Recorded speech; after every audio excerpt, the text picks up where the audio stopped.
Ang apat na ito ang prodigy sa kanilang henerasyon, pero paano naman ang mga bagong prodigy ng top clan sa Boruto era? Magsimula tayo sa Nara clan. Ang clan na ito ay kilala sa pag-produce ng matatalinong shinobi kasama sina Shikako at Shikamaru. Ngayon si Shikada ay Nara ang isinaalang-alang na prodigy sa clan na ito. Mula sa Kazekage clan, meron si Shinki, kahit na siya ay hindi biological na anak ni Gaara, siya ay master ng magnet release, at Iron Sand na gumagawa sa kanya bilang mapanganib na prodigy sa labas ng Konoha. Mula sa Uchiha clan meron si Sarada Uchiha, minana niya ang Sharingan at pinaghalo niya ang precise chakra control ng kanyang ina sa battle instinct ng kanyang ama. At ngayon na-awakened niya ang pinakamapanganib na Mangekyo Sharingan sa buong serye.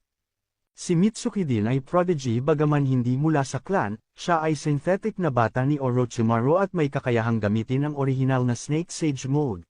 At panghuli mula sa Uzumaki clan, meron si Boruto, nagawa niyang matutunan ang Rasengan ng ilang araw at kahit ma-altered ang chakra nature ng hindi niya namamalayan, sa Blue Vortex, siya ay naging isa na sa pinakamalakas na karakter. Sa tingin ko din ay sa lalong madaling panahon si Uzumaki Himawari ay lilitaw na prodigy.